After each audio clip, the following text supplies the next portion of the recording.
we have so many barriers, don'ts, landmines, limitations. So many rules. Treated as invisible. It's so difficult. It's so rough being Michelle Obama. What is the sort of jet fuel for the Democratic Party? The jet fuel is an unending victim ideology, an unending sense of perennial victimhood. No matter how successful you are a victim. And if you're not a victim, you're speaking on behalf of the victimized. And this is, again, why you see the coalitional scavengers. When I talk about my new book, Lions and Scavengers, available at the Daily Wire store, signed for pre-sale right now.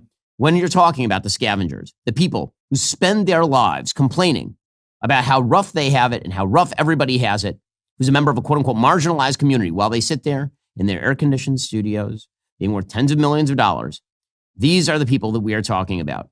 Because frequently, the people who lead revolutions are not, in fact, the people who grow up dirt poor, come from nothing. That's sort of a movie trope. The people who tend to lead revolutions are generally somewhat privileged members of the middle or upper middle class, who then rise to fame and fortune on the back of complaining about their societies. This is true of pretty much every revolutionary, every serious revolutionary in modern history. It doesn't come from the people who are the poorest. It's a point made by the philosopher Eric Hoffer.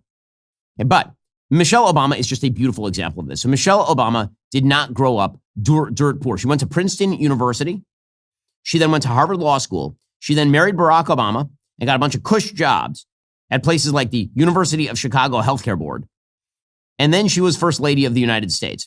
So this is not someone who has been suffering at the traumatic hands of a deeply rooted evil in American society. But she spends all day just complaining. It's just what she does for a living. She just whines. So here she was recently on her podcast complaining about how tough life is. Just it's so difficult. It's so rough being Michelle Obama.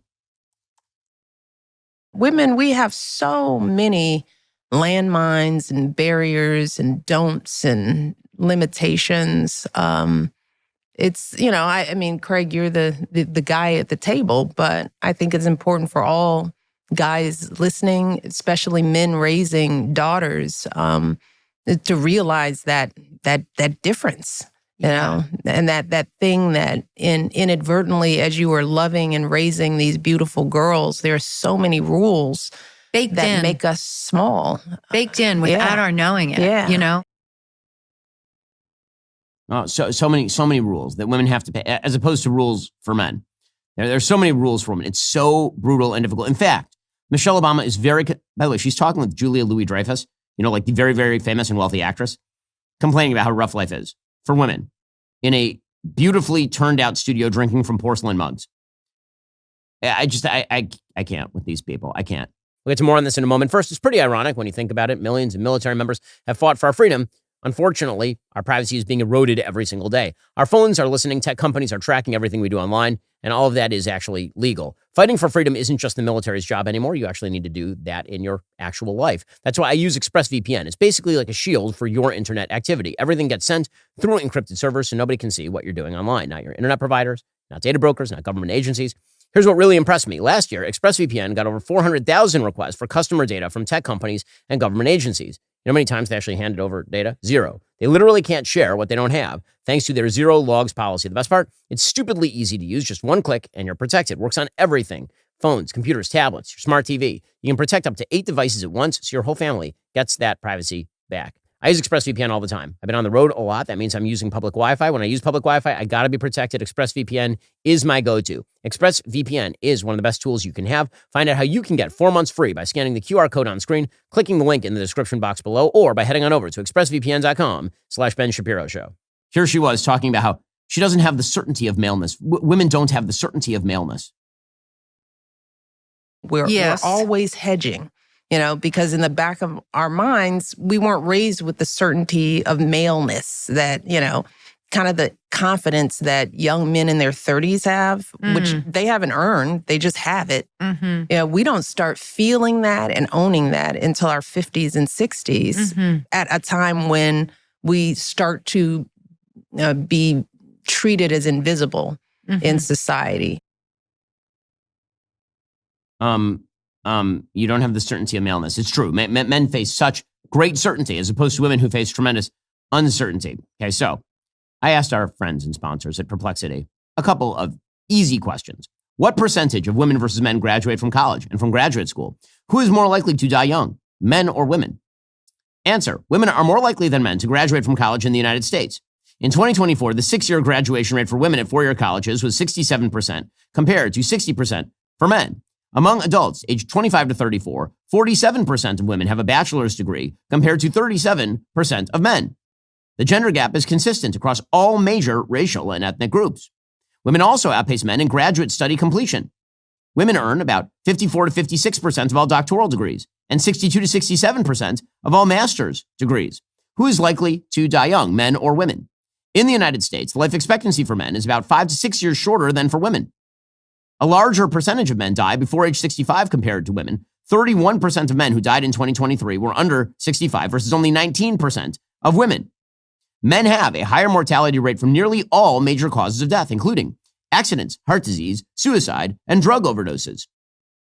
So when we're talking about women don't have the certainty of maleness, if by this you mean testosterone gives people a greater feeling of risk-taking, that of course is true, but that's a biological rationale. That is not a societal construct. Testosterone makes people more confident.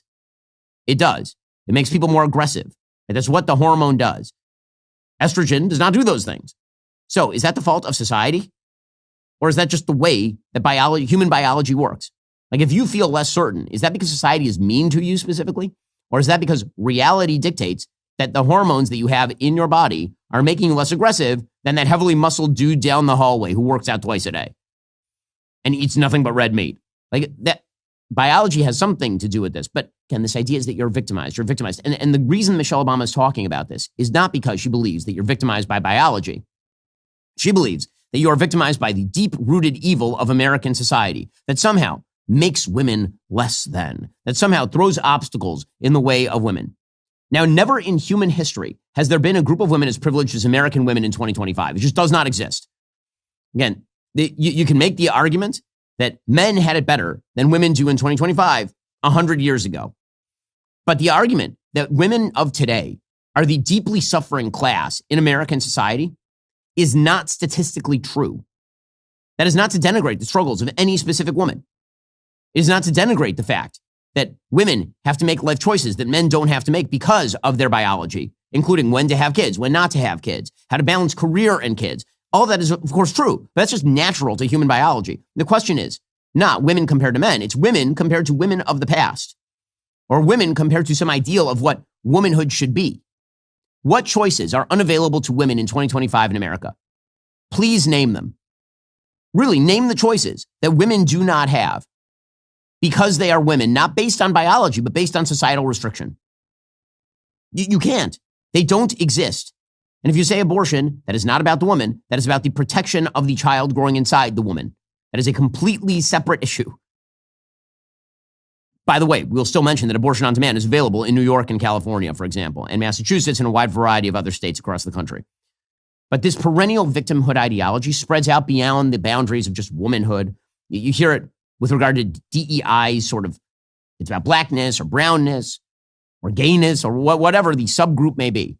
You declare yourself a member of a marginalized community, and then you suggest the entire superstructure of power is designed in order to put you down. And then you can join with all the other people who consider themselves marginalized in order to tear down the system. That is the only coalitional point. It's a point J.D. Vance made beautifully the other day at Claremont Institute. When you have a consolidated group of people who disagree with each other on pretty much everything except the idea that the system must be torn out by its roots, this is what you end up with, and everybody becomes a victim. Well, that's all for now, folks. Don't forget to like, subscribe, and comment your thoughts down below. Be sure to check out all of the other great content on my channel. I'll see you here next time.